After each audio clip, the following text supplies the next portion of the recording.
Actually आज मैं आपको भजन के साथ साथ सुंदर सुंदर गीत गजल जो बिल्कुल मर्यादित है, मैं आपको बता दूं कि मेरे पिताजी नहीं हैं, लेकिन बहुत छोटे उम्र से वो नहीं है, भगवान के पास चले गए।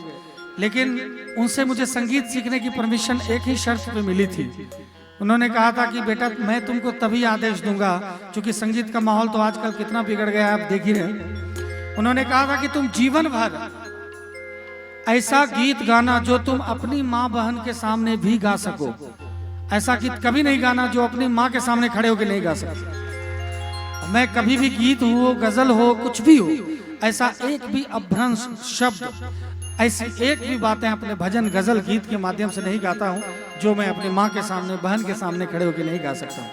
क्योंकि आपकी माँ बहन मेरी माँ बहन है, वो बैठती हैं कार्यक्रम में, वो हमारे गीत को, अभी भैया ने भाभी जी से बात करवाया था।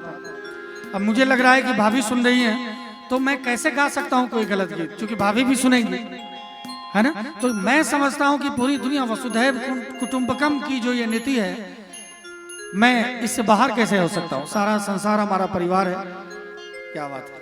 आइए, बड़े भैया का स्वागत है, शुभम भाई का, तो एकदम पैर छू के प्रणाम करता हूँ। मैं बहुत बहुत स्वागत करता हूँ आपका, और मुझे बहुत खुशी हो रही है कि आप यहाँ पर आए। मैं एक बार फिर से पैर छू के प्रणाम करता हूँ, आशीर्वाद की कामना करता हूँ।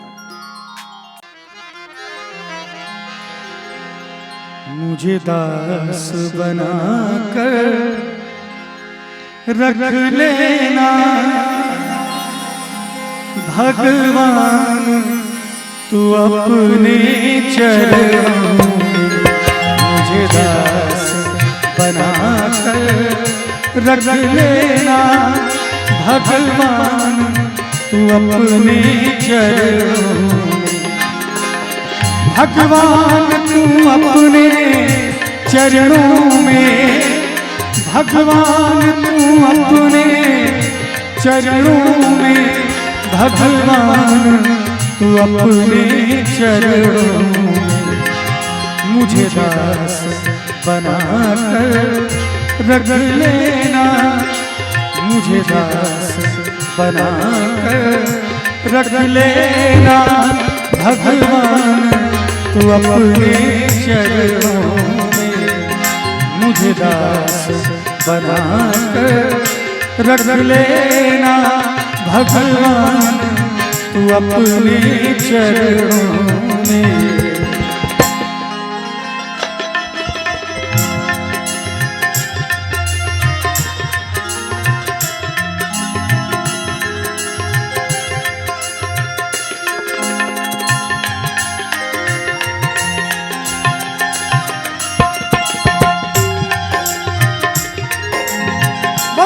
रामचंद्र भगवान की।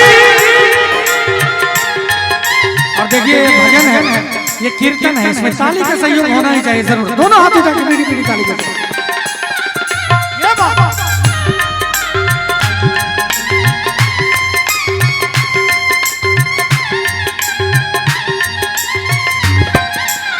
और मुझे तो आश्चर्य लग रहा है कि रात में ठीक 12:05 पे हमारा प्रोग्राम दिल्ली में विराम हुआ था। रात में जो सोशल मीडिया से जुड़े देखते होंगे, और 1 बजे मैं अपने इनोवा के स्टीयरिंग पर बैठा, और 4 बजे 4:30 बजे मरैया पहुंच गया मैं। आप सोच सकते हैं 13-14 घंटे में दिल्ली से सीधा मरैया, कहीं कुछ खाए नहीं, पिए नहीं, रुके नहीं, 1-2 बार उतर के बाथरूम गए, फिर सीधा चले आए, सीधा। और एकदम बिल्कुल सोए नहीं। गाड़ी चला रहे तो सोएंगे कैसे, स्वाभाविक बात है। सो जाते तो अभी आपके बीच नहीं होते। 10 दिन के बाद मेरा भी यही हाल होता है जो हो रहा है। तो बिना सोए, बिना थके मैं आपके बीच में हूँ। और यहाँ भी आया भोजन के लिए, भैया ने आग्रह किया तो मैंने कहा नहीं, भोजन करूंगा तो गाय नहीं जाए। बिल्कुल भूखा हूँ 24 घंटे से। 1 लोटा दूध पिलाया, इतना आनंद आया, तुरंत गाय दूध के जो दूध पिया हूँ, पूरा एनर्जी एकदम से लग रहा है कि मैं गाड़ी चला के नहीं आया हूँ। लग रहा है कि हमारे भगवान हमारे सारथी थे, भगवान कृष्ण गाड़ी चलाए और मैं आराम से सो के आया हूँ। एकदम थोड़ा सा भी आपको लग नहीं रहा होगा कि मेरा एनर्जी खत्म हो चुका है। क्या जेपी भाई, ये बड़ी कृपा है और ये चमत्कार पहली बार मेरे साथ हुआ है। एक्चुअली मैंने फौजी भैया से कह तो दिया कि मैं आ रहा हूँ, लेकिन एक कन्फ्यूजन था। 5 तारीख को मेरा प्रोग्राम था, ये मुझे पता नहीं था। जब मैंने आपका एडवांस ले लिया तब हमारे मैनेजर साहब ने कहा कि भाई साहब 5 को भी आपका प्रोग्राम है दिल्ली में। मैंने कहा कितने बजे? तो 1 बजे तक। तो मैं जो ऑर्गेनाइजर था दिल्ली का, भैया बहुत मोहब्बत करते हैं, हरीश भाई हैं, मैंने कहा भैया आप बड़े लोग हैं, सेठ जी हैं, 1 बजे जो प्रोग्राम खत्म होगा तो मैं 2 बजे निकल पाऊंगा भोजन वोजन करते हुए, आप 12 बजे खत्म कर दीजिए, 1 घंटा मौका मिलेगा। और मैं 160, 170, 180 के स्पीड में गाड़ी चला के आया हूँ। ये भगवान की कृपा है कि मैं सीधा मंच पे पहुंचा हूँ और अभी आपके बीच में बैठा हूँ। तो मैं चाहूंगा कि आज इस शाम का पूरा आनंद लिया जाए, है कि नहीं? और ऐसी यादें आज मेरे दिल में दफन हो जाए। मुझे लगे कि काश ये भी प्रोग्राम अर्रिया बल्हा की तरह होता। अर्रिया बल्हा में बचपन से कहते हैं, चूंकि दोनों गांव सटा हुआ है ना, तो ये दोनों मेरा साथ निकल जाता है मुंह से, तो सही बात है ना, ये दोनों शब्द निकलता है। तो एक बार मेरे साथ गा दीजिए अपने भगवान के लिए, भगवान की कृपा बहुत हो जाएगी आपके ऊपर। मैं भला बुरा हूँ तेरा हूँ मैं।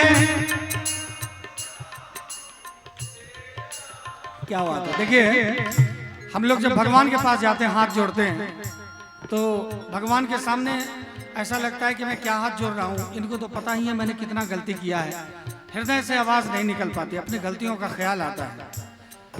जब एक साधारण बाप, जो हमारा बाप है, हम बहुत गलती करते हैं, घर आते हैं 1-2 थप्पड़ लगा के माफ कर देते हैं कि नहीं, गोली मार देते हैं, ऐसा तो नहीं होता है।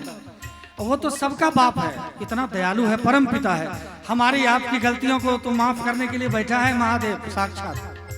तो मैं चाहूंगा एक बार हृदय से, आत्मा से, मैंने भी कहा, आप भी कहिए कि हे मेरे राम, मैं भला बुरा हूं तेरा हूं, तेरे द्वार पे डाला डेरा हूं। हृदय से एक बार कहिए। जीवन में कभी भी आज कल परसों अगर चमत्कार नहीं हुआ तो मेरा नाम याद रखिएगा। मैं भला बुरा हूं तेरा हूं मैं,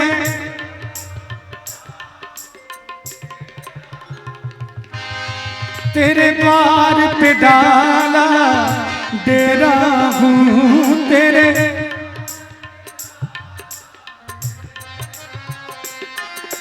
द्वार पे डाला डेरा हूं, तेरे द्वार पे डाला डेरा हूं। तो मुझे भार समझ कर रख लेना, मुझे भार समझ कर रख लेना, भगवान तू अपने चरणों में मुझे भार समझ कर रख लेना, भगवान तू अपने चरणों में।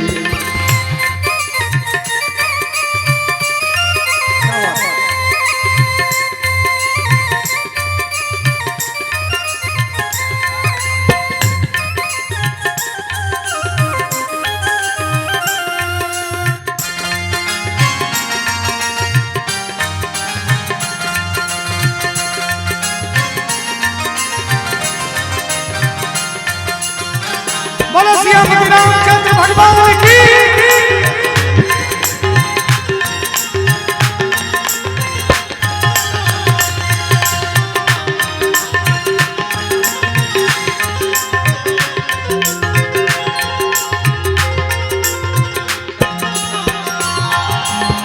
जब अधम से अधम को तारा है, जब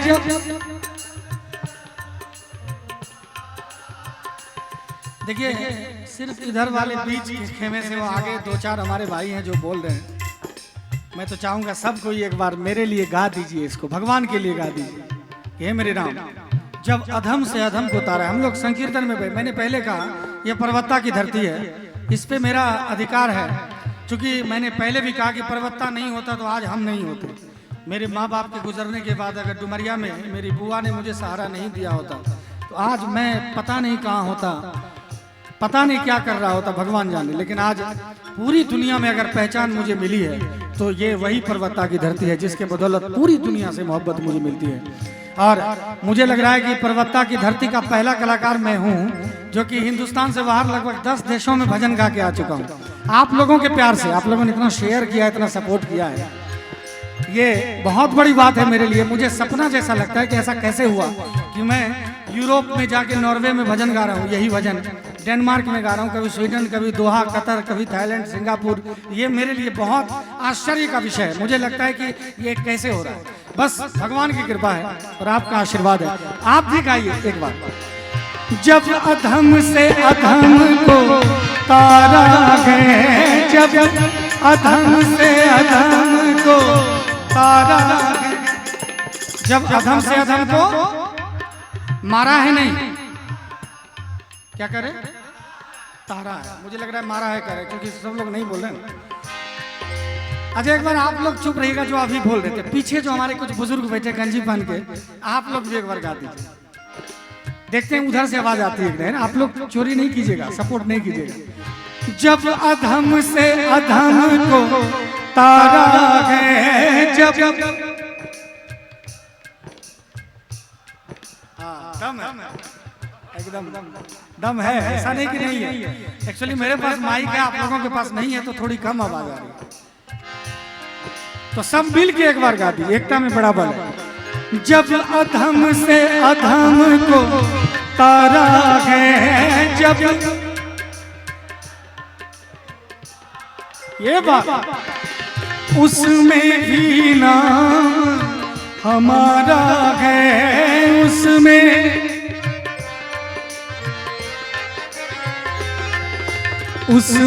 भी नाम हमारा है। और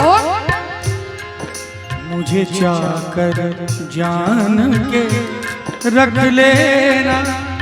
जैसे अभी अगर मोदी जी मिल जाएं, हम कहेंगे कि चलिए आप मुझे अपना भाई नहीं समझिए, अपना जनता नहीं समझिए, अपना दोस्त मत समझ लीजिए, चाकर समझ लीजिए, आगे पीछे टहलुआ समझ के रख लीजिए, उसमें भी उद्धार हो जाएगा। एक बात मैं कह रहा हूँ, प्रधानमंत्री है, अब वो सबका प्रधानमंत्री है कि नहीं? वो सबका प्रधानमंत्री है। जब वो मिल जाएंगे, वो हमको अगर चाकर समझ लेंगे, अपने नौकर समझ लेंगे, तो कितना बड़ा उद्धार हो जाएगा, है ना? ये तो साधारण लोग हैं, हम उनका पैर पकड़ते हैं, वो भी किसी का पैर पकड़ रहा है, लेकिन वो एक ऐसा है जिसके पास हमसे लेके प्रधानमंत्री, राष्ट्रपति सब जाके झोली फैलाता है। तो आइए एक बार कहते हैं, मुझे चाकर जान के रख लेना, मुझे चाकर मेरे राम तू अपने चरणों में मुझे दास बनाकर रख लेना, भगवान तू अपने चरणों में। और मैं चाहूंगा कि देखिए, जब हमारा शरीर छूट जाता है, बहुत लोग हैं अभी, मैं कहूंगा 100 बार कहूंगा फिर भी राम का नाम नहीं लेंगे, फिर भी नहीं गाएंगे। लेकिन जरा ध्यान दीजिएगा मेरी बातों पर कि जब शरीर में रहते हैं, बहुत जैसे संत महात्मा बहुत ज्यादा आते हैं, कहते हैं कि भैया राम बोलो, कृष्ण बोलो, राधा बोलो, नहीं बोलते। लेकिन हमने जब सनातन धर्म में पैदा लिया है, अब देखिए कि जब जीते जी लें चाहे नहीं लें, जब शरीर छूटता है, चार कहार हमारे डोली पर हमको उठा के ले जाता है, तो पीछे से क्या आवाज आती है? राम नाम। यार बोल दीजिए, क्या दिक्कत है? राम नाम सबका यही, तो एक बार गा दीजिए राम नाम, है ना? लेकिन देखिए, राम का नाम दुनिया का सबसे पावन नाम है, सबसे पवित्र नाम है, सबसे पवित्र नाम है। और राम नाम सत्य है, इससे बढ़िया शब्द दुनिया का और कोई नहीं होगा। लेकिन विडंबना देखिए, जब दुल्हे की शादी हो रही हो, दुल्हा बारात के लिए निकल चुका है, पगड़ी पहन लिया, पीछे से अगर कोई कह दे यार राम नाम सत्य है, तो क्या स्थिति होगा कहने वाले, है कि नहीं? तो मैं कहना चाहूंगा, चलिए दुल्हा को नहीं, अभी तो एक बार कह दीजिए राम नाम, तो एक बार आइए राम का नाम गाते हैं। लेकिन जो वीडियो बना रहे हैं, कोई बात नहीं, ये भी जरूरी है, इस बात को फैलना चाहिए, हुजूम होना चाहिए। जो वीडियो नहीं बना रहे हैं, एक बार मुझे दिखा दीजिए, अगर हाथ है तो दोनों हाथ ऊपर उठा के सबको